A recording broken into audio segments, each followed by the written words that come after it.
Si tuvieras que elegir entre una deuda y una línea de crédito, ¿qué preferirías? Lo cierto es que en este escenario da bastante igual porque son lo mismo. El crédito es una manera de referirse a la deuda. La palabra deuda suele tener una connotación negativa y honestamente con cierta razón, sobre todo viniendo de nuestra cultura en donde desconfiamos de cualquier entidad financiera y el lugar más seguro para tener nuestro dinero es debajo del colchón. Si no tenemos la capacidad de guardar nuestro dinero en un banco o invertirlo, mucho menos vamos a pedir un préstamo, al menos que sea por necesidad y con esa desconfianza de sé que por algún lado me van a fregar. Pero no todas las deudas son iguales y lo cierto es que la deuda, o dicho en su forma más popular, el crédito, puede ser una herramienta para mejorar nuestra calidad de vida o incluso para construir riqueza, aunque al mismo tiempo también puede encerrarnos en un ciclo de problemas económicos que luego se convierten en problemas más allá de lo económico. Pues repetimos, no todas las deudas son iguales. Hoy queremos caminar sobre la delgada cuerda que divide la deuda buena y la deuda mala. Sin ánimos de convencer a nadie, queremos darle luz a las diferencias y que se intente ver la deuda como una herramienta a nuestro favor, sin caer en ninguno de los dos extremos, ni evitarla a toda costa, ni sobreexponerse a la misma, o pensar que esta es la forma exclusiva de generar riqueza. O como dice el papá de Andrea, ni tan calvo ni con dos pelucas.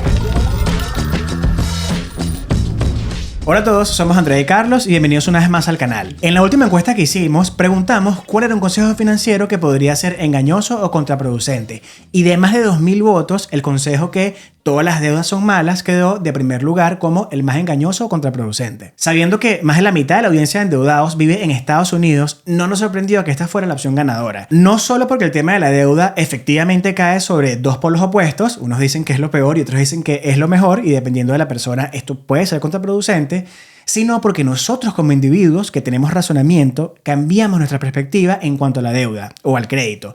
Y esto cambia radicalmente cuando nos mudamos a Estados Unidos. Como dijimos al comienzo, hay una delgada línea que divide la deuda entre una que puede jugar a nuestro favor o en contra. Y lo cierto es que la deuda, sea buena o mala, es algo del día a día en Estados Unidos, incluso dentro de nuestra cultura. La mayoría de personas que tienen deudas no la usan como una herramienta para hacer crecer su dinero, sino que es un ancla que les impide avanzar en su crecimiento financiero. Pero quienes la usan estratégicamente, sin sobreexponerse, pueden crecer financieramente a una velocidad mucho más rápida. Entonces, una deuda es simplemente una obligación monetaria que alguien tiene que satisfacer a otra persona o a una entidad. Esta obligación normalmente viene acompañada de un interés, ya que quien presta el dinero espera obtener una ganancia a cambio. Esa ganancia o ese interés está directamente relacionado con el riesgo de impago que el prestamista piensa que está asumiendo. Es importante que se entienda esa distinción del riesgo que perciben los prestamistas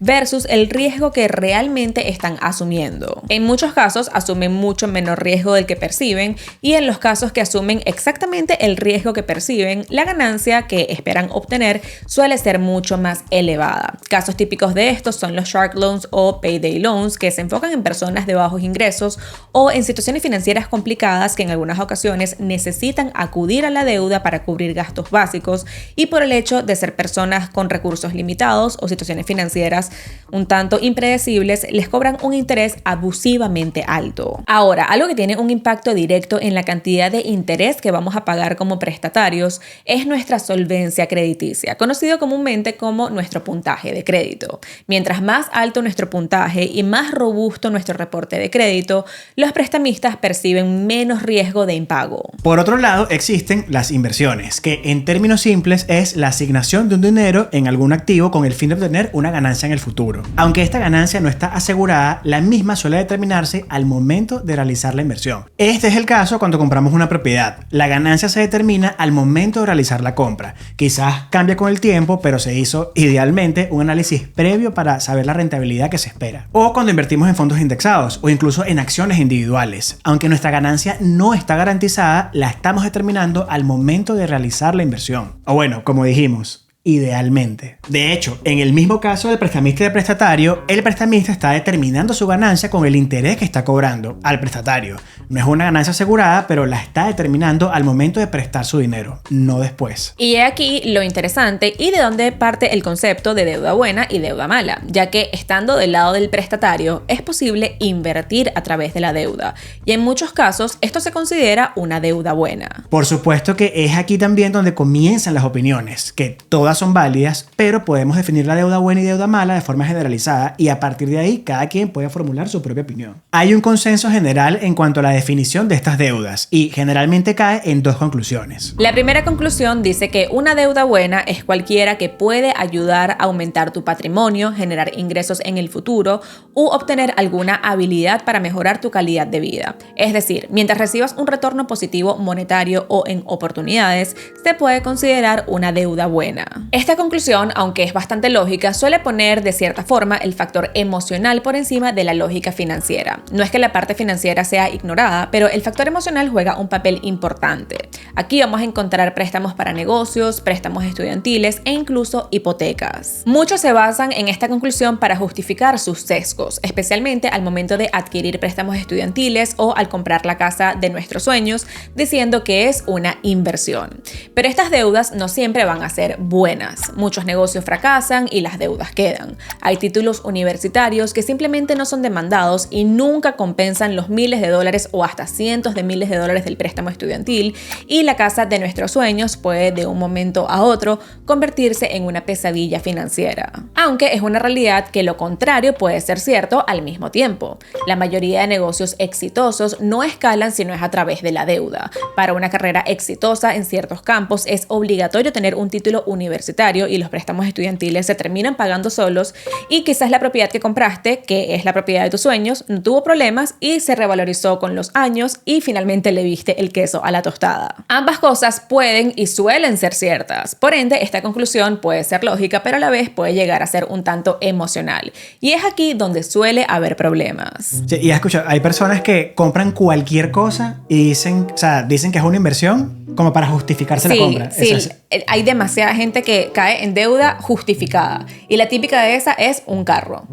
Yo me estaba yendo a casos más extremos, pues que si compran 3 bolsas de ropa, no, es una inversión. Sí, cualquier gasto, pero yo creo que el carro es quizás el más relevante porque es donde la gente suele gastar más dinero sin darse cuenta y ponen cualquier excusa para justificarlo como una buena inversión, ¿no? Lo que pasa es que si tengo el carro más de tanto tiempo, ya va a empezar a pedir mucho mantenimiento y tal, entonces mejor tengo un carro nuevo todo el tiempo. Sí. Ojo, hay veces, normalmente, pues hay veces en donde sí existe una lógica para justificarlo, pero la mayoría de las veces que se escucha, no tiene la única nada. lógica es si utilizas tu carro para trabajar, no para ir al trabajo, sino para literalmente producir. Exacto, como método de trabajo. Sí, si este el es carro el medio es tu de método, producción. exacto. Más allá de eso, da exactamente igual. La segunda conclusión dice que si adquieres una deuda para invertir y obtienes una tasa de retorno mayor al interés que estás pagando, se podría considerar una deuda buena. Caso contrario, si no recibes ningún retorno monetario neto, es una deuda mala. Esta conclusión se basa completamente en el sentido financiero y suele ser menos emocional, o hasta conscientemente elimina cualquier elemento emocional que nuble la lógica financiera. Pero por supuesto, tal como en la primera conclusión, conlleva sus riesgos. Y lo que suele ocurrir aquí es que se sobreestima la capacidad de endeudamiento y se subestima el riesgo de la inversión. Pero básicamente, si pone más dinero en nuestro bolsillo del que estamos gastando para satisfacer la deuda, se podría considerar una deuda buena.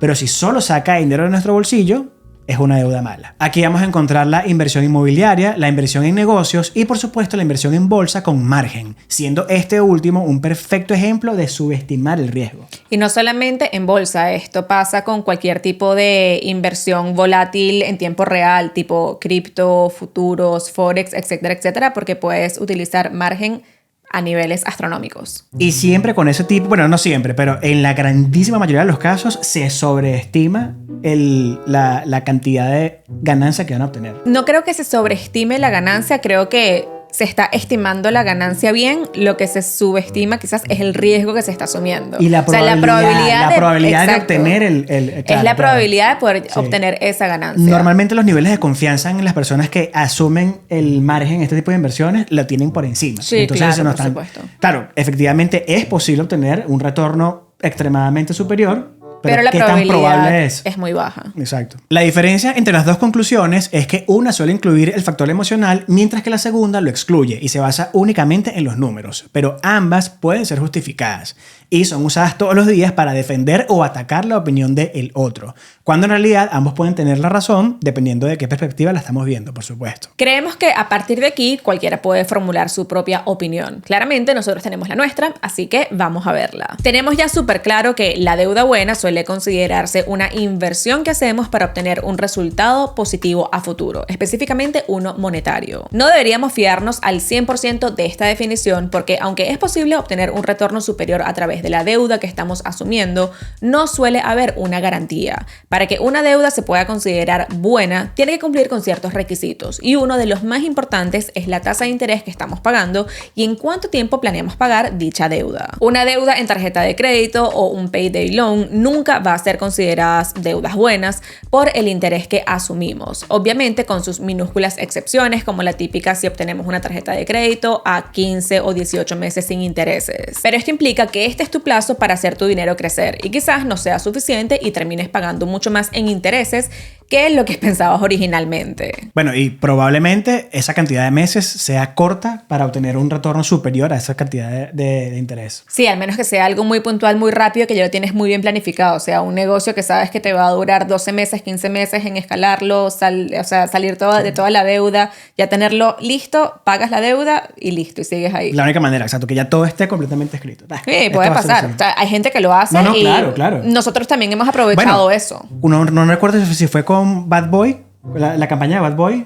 O sea, necesitábamos $100,000 para poder producir. Sabíamos cuál iba a ser el retorno, pero nunca en nuestra vida habíamos pedido un préstamo de más de $10,000 así de manera personal. Nunca en nuestra vida. Y ahora teníamos que asumir algo de... Yo me estaba muriendo ahí. Uh-huh. Entonces, oye, había un plan. O sea, sabíamos que... No es que era una garantía. Bueno, sí era como una garantía. ¿Entiendes? O sea, el negocio es este y el retorno es este. Uh-huh. Lo que necesita es capital. Y ojo, esa es una también de los buenos negocios. Una de las mayores... No fallas, pero debilidades que tienen es justamente el acceso a capital. Uh-huh. En esos casos, quizás. Pero solo en esas situaciones que está prácticamente asegurado. La tasa de interés máxima a pagar para que se considere una deuda buena o una deuda mala es algo un tanto subjetivo. Pero en nuestra opinión, si estamos pagando por encima de un 8% anual, automáticamente lo consideraríamos una deuda para salir lo más pronto posible. Aunque es posible obtener un rendimiento a la larga superior a ese 8%, el riesgo que se asume es bastante alto y hasta puede ser perjudicial para la salud financiera de cualquier persona. Al mismo tiempo, no sobreexponerse a la deuda es clave. Y esto es porque si algo sale mal, necesitas poder tener liquidez para poder resolver. Si uno está sobreexpuesto y algo no sale como lo planeado, es muy fácil que ocurra un efecto dominó y terminemos mucho peor de como empezamos. Sobre todo porque llega un punto donde ni siquiera se puede tener acceso a más deuda por el riesgo que representan los prestatarios. Puede sonar exagerado, pero esto es realmente bastante común. En el pasado, nosotros veíamos la deuda como un mal necesario, como para comprar una propiedad, pero siempre teniendo el instinto de eliminarla,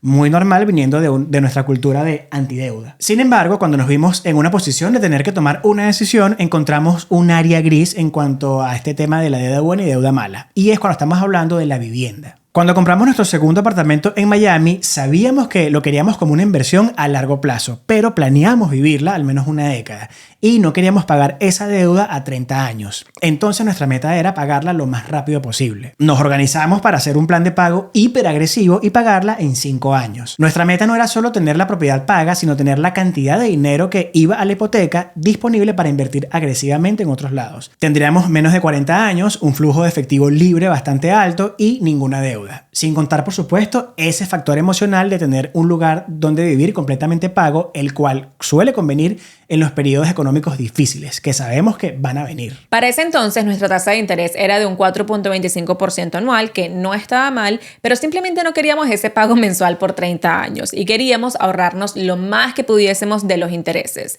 Pero luego pasó algo que cambió los planes por completo. Llegó una pandemia que no se había vivido en generaciones. Esto hizo que tuviéramos que replantearnos nuestras metas a corto, mediano y largo plazo y evaluar nuestra situación financiera.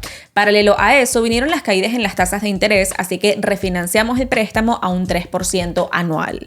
A nivel de rendimiento, pagando el préstamo, lo que estábamos obteniendo era un 4.25% antes de refinanciar, lo cual era el costo de la deuda. Con el refinanciamiento era más favorable para nosotros mantener esa deuda por el mayor tiempo posible, ya que invirtiendo por otros medios podríamos obtener de un 8 a 10% compuesto anual, dejándonos una ganancia neta de al menos un 5% en el camino. Y como en ese momento toda nuestra situación cambió obvio en muchos aspectos, tenía mucho más sentido para nosotros simplemente mantener esta deuda. Y es aquí cuando decimos que cuando se trata de la vivienda puede existir esa área gris entre lo que consideramos una deuda buena y una deuda mala. Aunque siempre consideramos primero la lógica financiera, tratamos de no ignorar factores emocionales y buscar una manera de cuantificarlos. Podemos decir ahora, casi 5 años después, que sin duda ha sido una muy buena decisión para nuestro crecimiento financiero. Este es un tipo de deuda que consideramos una deuda bastante buena y bastante conservadora. Por otro lado, nos suelen preguntar bastante si consideramos prudente pedir préstamos o dinero prestados por otros medios para invertir,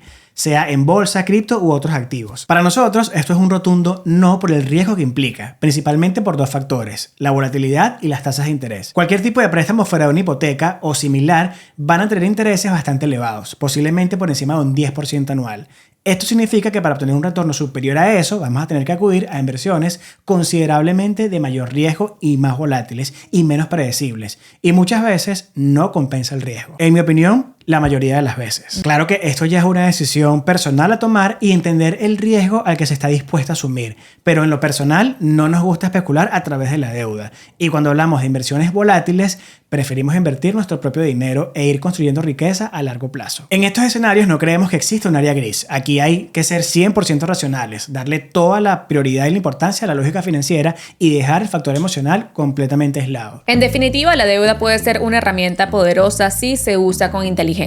La clave está en diferenciar entre la deuda que nos ayuda a construir riqueza y la que destruye nuestras finanzas, que tristemente la última suele ser la más común. Nos encantaría saber tus opiniones con respecto a la deuda buena y deuda mala y cómo la utilizas a tu favor o cómo ha jugado en tu contra. Todas las anécdotas son válidas e importantes. Te leemos. Esperamos que te haya gustado este video y de ser así no te olvides de dejarnos tu like, tu comentario y considera suscribirte al canal si aún no lo has hecho. Bye. Bye.